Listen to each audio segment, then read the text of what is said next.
Viewers, the latest news about the ongoing conflict between Ethiopia, Tigray, and Eritrea is that was reportedly Ethiopian National Defense Force and its allies in control of Axum and Adwa city. And Tigray Defense Force Central Command confirmed that Tigray Defense Force soldiers withdrew from Axum and Adwa city for the safety of civilians to avoid the war in the streets of big cities.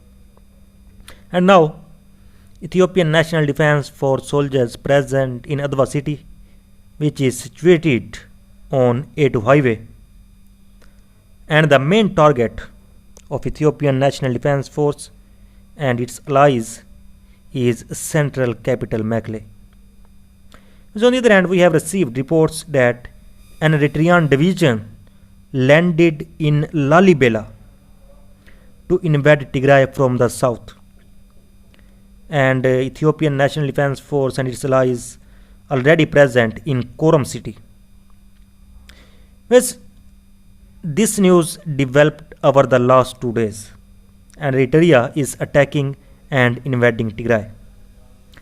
According to reliable sources, that Eritrean forces are being transported into Lalibela via Ethiopian Airlines to launch another offensive, and all logistics is provided by Ethiopian government, and the military operation is completely handover to regime of Eritrea, and no role of Ethiopian National Defense Force is crafting the offensive.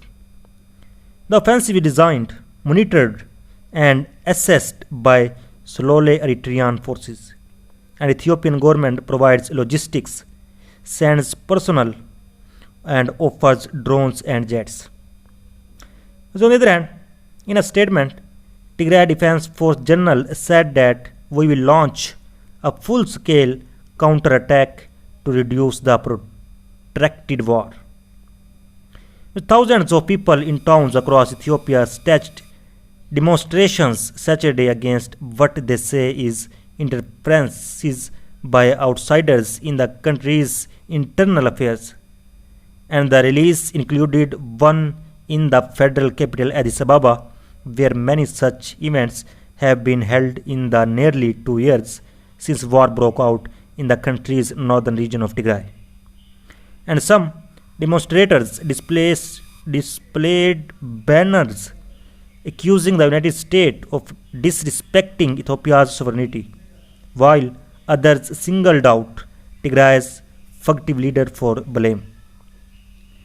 The Addis Ababa rally was organized by city authorities, and we are keen to assure the world that we are always by his side and support the government's call for our sovereignty, Deputy Mayor of Addis Ababa said, referring to Prime Minister Abiy Ahmed. We oppose any threat and interference to the unity of Ethiopia, and we ask the interfering countries to stop. And the demonstrations were staged ahead of the expected start of peace talks next week in South Africa between the warring parties. And the United States said Friday it supports the African Union's efforts to mediate talks to stop fighting in Tigray.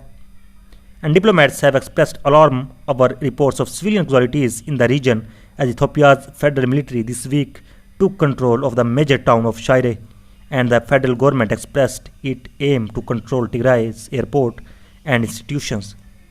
And Eritrean troops are fighting alongside Ethiopian federal forces in Tigray. Those United States officials have called on Eritrean forces to withdraw from Tigray and urged the parties to agree to an immediate ceasefire. The administrator of the United States Agency of International Development has described the human cost of the conflict as staggering. And the Associated Press reported Friday that dozens of women and girls have been raped and hundreds of civilians killed during fighting, which resumed in August after Alul.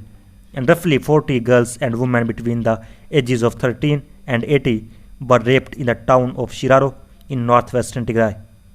According to an internal document prepared by Tigray's Regional Emergency Coordination Center, which includes regional government, bureaus, United Nations agencies, and non-governmental organizations. So viewers, so far the latest update. For more latest update, please subscribe channel.